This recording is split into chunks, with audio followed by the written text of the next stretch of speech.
At 09:35 on April 14, 1945, the first artillery barrage descended upon Montes like thunder that refused to stop. The small Italian village perched precariously on mountainous terrain above the Po Valley suddenly became the focal point of everything that mattered on the European front. 25,000 soldiers from Brazil, the only independent South American nation fighting in Europe, were about to launch assault against the last major German defensive position known as the Gothic Line. The men advancing through snow-covered approaches had never anticipated encountering weather this severe in their lives. Most originated from Rio de Janeiro, São Paulo, and other tropical regions where temperatures never dropped below 50 degrees Fahrenheit. They had grown up in climates where rain meant suffocating humidity and relentless heat, where military service meant endless drills conducted beneath equatorial sunshine. Now they were climbing frozen mountainsides at -20 degrees Celsius, their uniforms designed for completely different climates, their bodies struggling to acclimate to conditions that seemed engineered specifically to break human endurance and shatter resolve. The Força Expedicionária Brasileira, nicknamed the Smoking Snakes for the serpent insignia, adopted by commanders, had arrived in Italy during mid-1944 after months of preparation on Brazilian soil. Brazil had officially entered World War II in August 1942, following deliberate German submarine attacks targeting Brazilian merchant vessels in the Atlantic Ocean. More than 100 Brazilian ships had been systematically sunk by enemy U-boats throughout the war's duration, killing approximately 900 sailors and devastating Brazil's maritime commerce. The Brazilian people demanded retribution. They demanded recognition on the global stage as serious military power rather than peripheral participant, observing from distance. The armed forces had recruited and organized 25,000 volunteers for expeditionary deployment to the European theater. These weren't conscripted soldiers or reluctant draftees pressed into service against their will.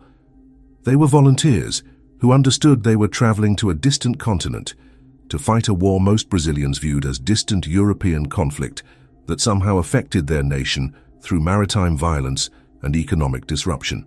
The American and British military commands had expressed considerable skepticism about Brazilian combat capabilities and readiness.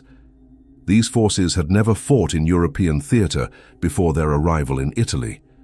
Their previous military experience was limited to training exercises conducted on Brazilian soil and observing Allied operations from secure positions without direct participation. American generals questioned whether tropical soldiers could maintain combat effectiveness in alpine terrain during severe winter conditions. The prevailing assumption among senior officers was that Brazilian forces would provide supplementary support and garrison duty rather than genuine frontline assault capability. The British offered similar professional assessment based on their historical experience. They had observed numerous expeditionary forces from distant regions fail catastrophically to meet combat standards when deployed outside their native environments. Nobody among senior Allied command expected these South American soldiers to break through the most heavily fortified defensive positions remaining on the Italian peninsula. General Giovanni Messe commanded the German forces defending this critical sector. Messe was an experienced veteran of North African campaigns and mountain warfare throughout the Alps. He had personally deployed his best troops to hold Montesi specifically because he understood its strategic and tactical value completely. The small village contained only 1,121 houses in total, but its elevated position controlled all access routes to the Po Valley below. If Brazilian forces could capture Montesi, the entire Gothic line would collapse catastrophically. German defensive positions would become immediately outflanked and militarily untenable. The valley extending beyond the village would open to unrestricted Allied exploitation and breakthrough. Messe had committed his Gebirgsjäger, elite mountain troops trained specifically for alpine and mountain warfare, to prevent exactly this tactical scenario from occurring. The 11th Infantry Regiment from São João del Rei in Minas Gerais formed the sharp spearhead of the Brazilian assault force. These men had undergone specialized mountain training for 3 months in direct preparation for the final offensive campaign. They had studied and practiced how to navigate steep mountainous terrain effectively. They had rehearsed assault tactics repeatedly in snow and extreme cold conditions. Many soldiers remained quietly unconvinced that any amount of training could prepare adequately for what was about to happen. Combat always proved different from training exercises. Combat involved actual people attempting actively to kill you rather than simulating death and destruction. Combat involved overwhelming noise and complete confusion, and tactical decisions requiring immediate action without time for careful consideration or consultation with superiors. The intelligence reports indicated that German defenders numbered approximately 8,000 soldiers, concentrated in prepared defensive positions surrounding Montese and adjacent mountains. They possessed superior artillery positions and had possessed weeks to prepare extensive fortifications. The American command had suggested that capturing Montese would require at least 7 days of sustained assault and would likely cost Brazilian forces more casualties than High Command wanted to politically accept. The recommendation advanced was to bypass Montese entirely and allow American forces to handle the assault independently. This recommendation was unacceptable to Brazilian command staff. The reputation of the entire Brazilian expeditionary force depended fundamentally on demonstrating real capability to accomplish difficult combat objectives independently rather than remaining in supporting role to American military forces. The three-phase plan established by Brazilian command was strategically sound from military perspective. Phase 1 would involve aggressive patrols to evaluate German defensive positions accurately and identify weak points in German fortifications. Phase 2 would launch the main assault, following massive preparatory artillery bombardment. Phase 3 would involve consolidation of captured terrain and preparation for exploitation toward the Po Valley beyond. The plan appeared sound in principle. What nobody could adequately predict was how Brazilian forces would perform when facing their first major combat engagement as unified fighting force against entrenched enemy defenders in impossible winter weather conditions on mountainous terrain they barely understood strategically. If you want to see how 3 Brazilian soldiers changed the entire course of this battle, how they refused surrender against overwhelming odds, please hit that like button. At 0900 hours on April 10th, 1945, the reconnaissance patrols began their systematic sweeps of the mountainous terrain surrounding Montese. The Brazilian command had decided that they would not proceed with direct frontal assault without understanding exactly what they would face. 3 soldiers were selected for the most dangerous mission preceding the attack. Arlindo Lucio da Silva, a corporal from Rio de Janeiro, possessed exceptional fieldcraft and reconnaissance experience. Geraldo Baeta da Cruz, from the interior of Minas Gerais, had demonstrated repeated courage during earlier operations. Rodrigues de Souza, originally from São Paulo state, had proven his capability to remain calm under fire. These 3 men would venture forward into German-controlled territory to evaluate defensive positions, identify weak points in fortifications, and assess troop strength concentrations. Their mission was deceptively simple in description, but extraordinarily dangerous in execution. American and British commanders observed the Brazilian preparations with persistent skepticism. They had watched the tropical soldiers train in alpine conditions, but confidence remained limited. General Alexander, commander of the 15th Army Group, expressed doubts during operational briefings. Can soldiers from tropical regions really sustain combat effectiveness in this climate? He asked his staff officers.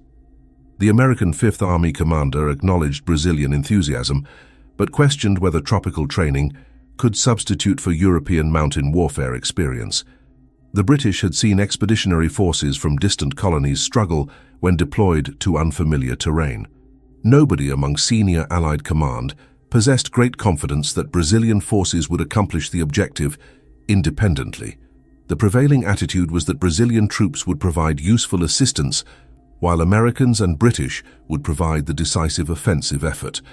The Brazilian command structure refused to accept this limiting assessment. General Mascarenhas de Moraes, the commanding general of the Força Expedicionária Brasileira, understood that Brazilian reputation depended fundamentally on demonstrating genuine combat capability rather than merely supporting Allied operations. He had spent 3 months preparing his forces specifically for this moment. The soldiers had endured intensive mountain warfare training. They had practiced assault tactics in cold conditions. They had conducted navigation exercises on steep terrain. The theory was sound. The practice had validated the approach. The training soldiers had completed suggested they could accomplish the mission successfully. The strategic calculation driving the assault was remarkably sophisticated. Breaking through at Montise would not merely capture a single village, it would rupture the entire Gothic Line defensive system. The German 148th Infantry Division would become completely encircled. Approximately 21,000 German soldiers would be trapped between Brazilian forces attacking from one direction and American forces from adjacent sectors. German command would be forced to surrender or abandon equipment and attempt fighting retreat through impossible terrain. The strategic significance of Montise transcended the village itself. It represented the key that would unlock the entire northern Italian campaign and prevent German forces from establishing secondary defensive positions. The 11th Infantry Regiment from São João del Rei was assigned primary assault responsibility. This regiment had proven reliable in previous operations. The soldiers had adapted reasonably well to Italian climate and terrain. Officers had demonstrated tactical competence in earlier engagements. The regiment was organized into 3 battalions, with supporting elements including machine gun companies and mortar sections. Artillery support would consist of massed batteries positioned to deliver preparatory bombardment before infantry assault commenced. American tanks from the 1st Armored Division would provide supporting armor if terrain permitted their deployment. The plan incorporated multiple supporting elements to maximize probability of success. At 13:30 hours on April 14th, the reconnaissance patrols reported their findings to regimental command. Arlindo, Geraldo, and Rodriguez had successfully penetrated German defensive perimeter and returned with critical intelligence. German fortifications were formidable. Machine gun positions commanded all approach routes. Artillery emplaced on higher ground would dominate the village. German defenders numbered approximately 8,000 soldiers, distributed across multiple strongly prepared positions. The intelligence was accurate and sobering. The Germans had optimized defensive placement to maximize casualty infliction on attacking forces. The terrain favored defenders absolutely. The regimental commander reviewed the intelligence reports carefully. He understood that German positioning meant Brazilian casualties would be substantial. However, he recognized that delay only permitted German command to strengthen fortifications further. The decision was made to proceed with attack beginning at 13:30 hours. The soldiers would advance following massive artillery preparation. The assault would be delivered by 3 infantry battalions, attacking in echelon formation. Supporting elements would maintain pressure on flanks to prevent German counterattacks from consolidating defensive lines. The strategy was straightforward, but would demand extraordinary courage from every soldier participating. If you want to see how 3 Brazilian soldiers refused to surrender when ambushed by overwhelming German forces, how they charged with bayonets fixed and died, so their comrades could break through the Gothic line, please hit that like button. At 09:35 on April 14th, the artillery barrage commenced with thunderous intensity. Hundreds of guns positioned across the Brazilian sector opened fire simultaneously. The earth trembled. The mountains echoed with explosions. German defensive positions erupted in fire and smoke. The bombardment continued for 45 minutes without interruption. Every calculated coordinate received accurate fire. German fortifications crumbled. Communication trenches collapsed. Ammunition stores detonated in cascading explosions. The preparatory barrage was designed to suppress German defensive fire long enough for infantry assault to achieve momentum. At 10:15, the first assault waves of the 11th Infantry Regiment left their starting positions. They advanced across snow-covered approaches toward German fortifications. Machine gun fire erupted immediately. German defenders, despite the devastating bombardment, maintained positions and returned accurate fire. Brazilian soldiers advanced through fire, taking casualties within minutes. The first machine gun nest required direct assault. Soldiers charged the position with bayonets fixed. Hand-to-hand combat ensued briefly. The position fell. 3 German defenders lay dead. 8 surrendered. The assault continued without pause. By 10:45, Brazilian soldiers had penetrated the outer defensive line. The German position was crumbling, but fighting with desperate intensity. German counterattacks attempted to drive Brazilian forces back. The German commander committed reserve units to stabilize collapsing positions. The fighting became increasingly chaotic. Brazilian platoon commanders made independent tactical decisions. They exploited gaps in German defensive lines. They pressed advantages immediately when German positions weakened. By noon, the 11th Regiment had advanced 600 meters, despite suffering significant casualties. At approximately 1200 hours, the 3 reconnaissance soldiers deployed forward patrols to maintain momentum. Arlindo Lucio da Silva coordinated movement of his squad through devastated village streets. German snipers fired from rubble piles. Mortar rounds screamed overhead. The patrol encountered a German counterattack force, approximately 50 soldiers, attempting to re-establish defensive positions.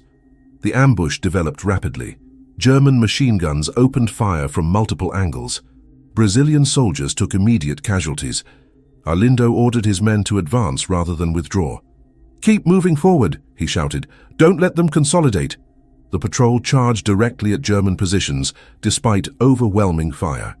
At 1300 hours, the second day of assault commenced. The village of Montese was being systematically destroyed. Of the original 1,121 houses, approximately 833 lay completely destroyed by artillery and sustained combat. Brazilian soldiers fought through burning structures. German defenders contested every building. Casualties mounted on both sides. Medical personnel worked frantically treating wounded. Stretcher bearers moved constantly removing casualties to aid stations. The fighting was savage and personal. Distances were measured in meters. Visibility measured in feet. German Gebirgsjäger demonstrated exceptional training and discipline despite deteriorating tactical situation. By 1430 hours, Arlindo's patrol was reconsolidating positions when German forces attempted breakthrough assault. A platoon-sized German counterattack came across the open ground. Arlindo deployed his men in defensive positions. "Fix bayonets and prepare to defend," he commanded. The German assault came with typical Prussian discipline and coordination. The patrol opened fire. German soldiers fell in clusters. The German assault broke against the Brazilian defensive position. However, German reinforcements continued advancing. A second assault wave approached. Then a third assault wave formed up. At approximately 1500 hours, after 4 hours of sustained combat, Arlindo recognized that his patrol was becoming surrounded. German forces were attempting to encircle the patrol position. Casualties had been substantial. The patrol possessed limited ammunition. German forces outnumbered them approximately 5-1. Arlindo understood the tactical situation completely. He recognized that attempting to retreat would result in annihilation. He understood that defending the position would likely result in death. He made the decision that defined legend. "Fix bayonets," he commanded his surviving men. "We advance on their positions." The patrol charged directly into concentrated German fire with bayonets drawn. Geraldo Baeta da Cruz led the rightward flank. Rodrigues de Souza took the leftward assault. Arlindo drove the center directly at German machine gun positions. They advanced screaming. They advanced shooting. They advanced refusing to stop. German fire intensified. Brazilian soldiers fell. They continued advancing. The machine gun nest fell silent as Brazilian soldiers reached the position. Approximately 7 German defenders died in hand-to-hand combat before German reinforcements overwhelmed the patrol position. At approximately 1530 hours, the 3 soldiers had been overcome. They had fought approximately 1 hour against overwhelming German forces and never retreated. The patrol was completely destroyed. All 3 heroes fell on that mountainside. The German forces, recognizing the extraordinary courage demonstrated, ceased aggressive operations briefly to collect the fallen soldiers. German officers ordered that the bodies be treated respectfully. The 3 Brazilians were given funeral honors despite being enemies. German soldiers erected a wooden cross at the burial location. They inscribed the words "Drei Brasilianische Helden," meaning 3 Brazilian heroes. By 1600 hours, news of the patrol's sacrifice reached the 11th Regiment command. The story of 3 soldiers charging German positions with bayonets fixed and refusing to surrender spread throughout Brazilian forces.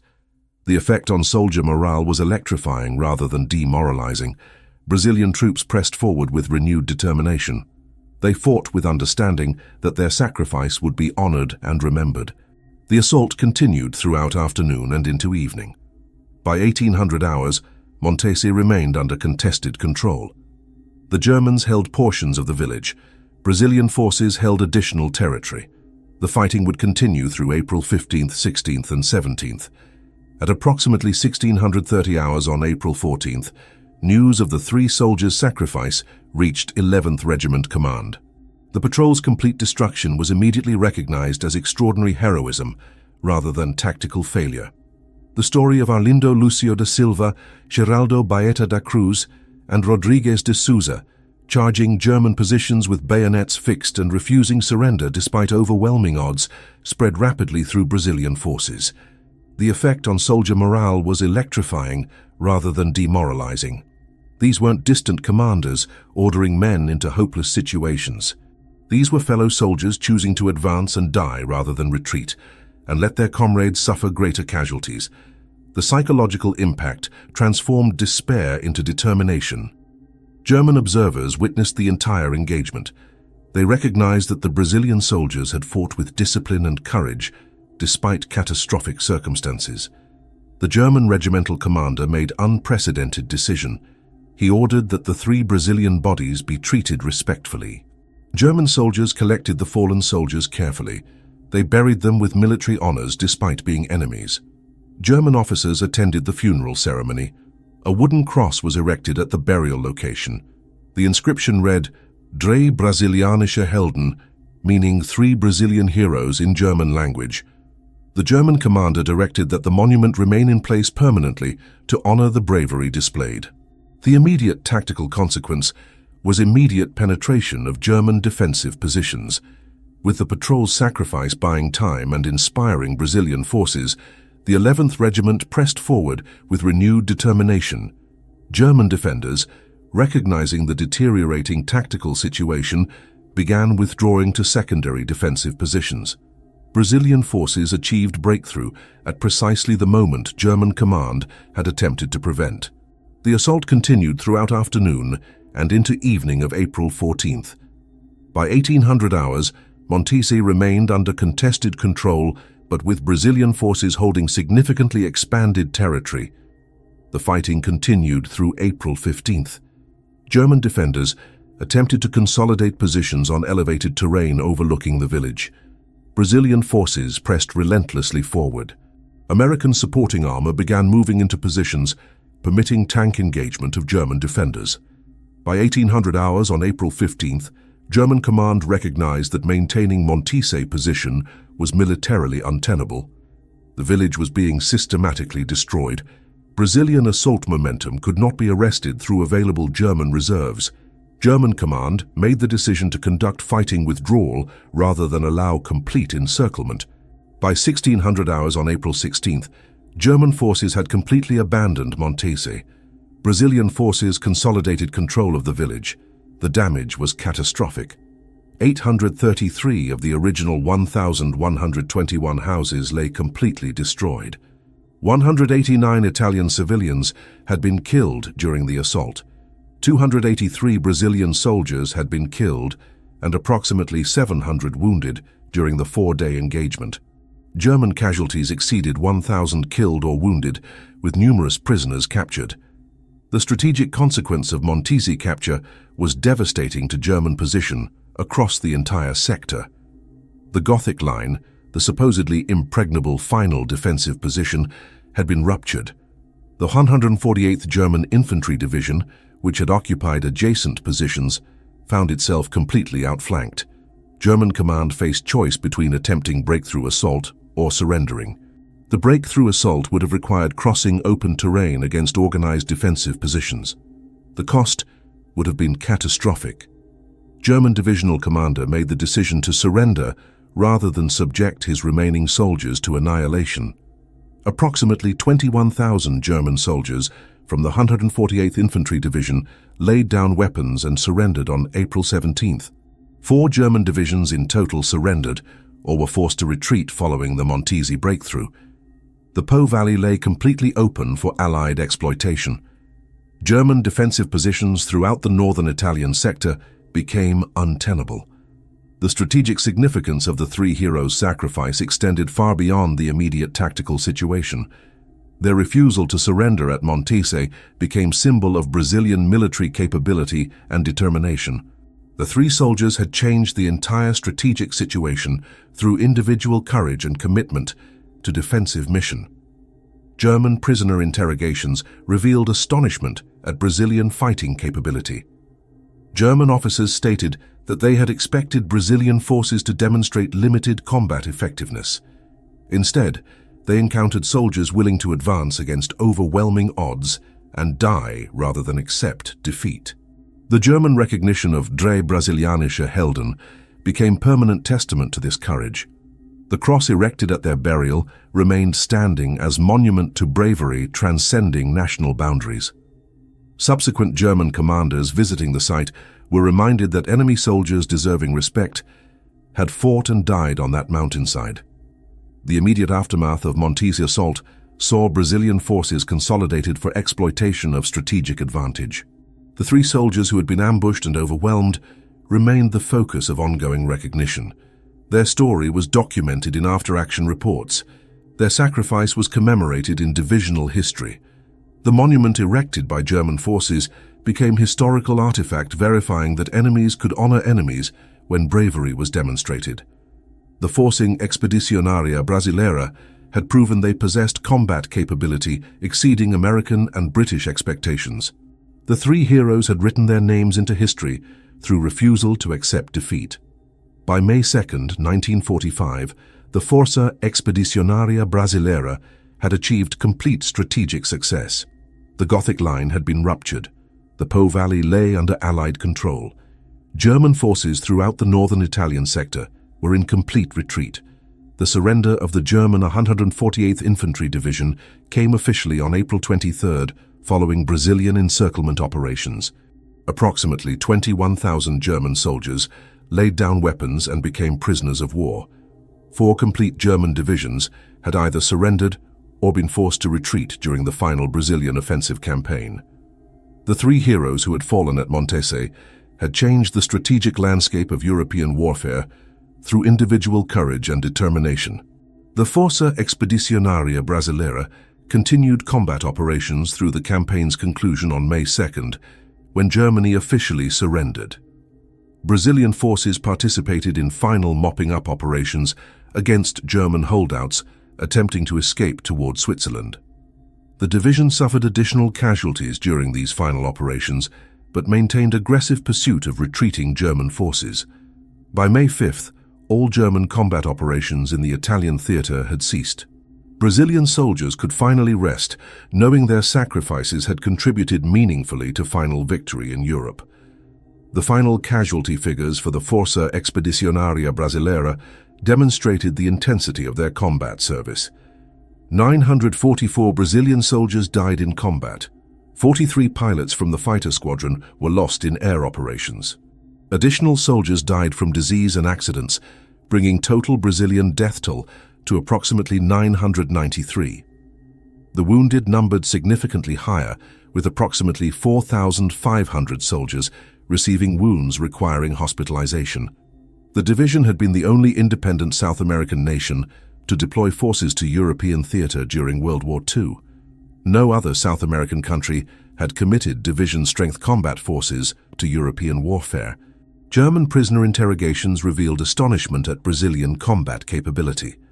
German commanders stated they had anticipated Brazilian forces would demonstrate limited effectiveness based on assumption that tropical soldiers lacked experience in alpine combat.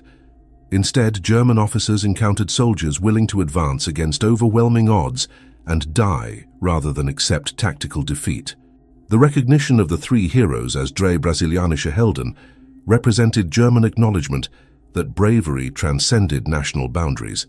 Enemy commanders could respect enemy soldiers when extraordinary courage was demonstrated in combat. The strategic calculation regarding Montese's significance continued resonating throughout post-war military analysis.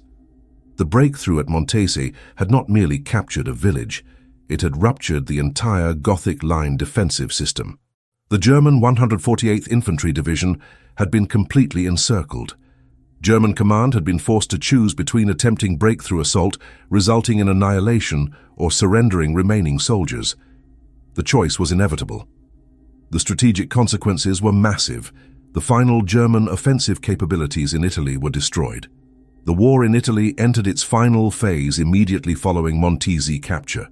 The Força Expedicionária Brasileira returned to Brazil in May 1945 as recognized heroes. They had proven that South American soldiers possessed combat capability equal to European combatants.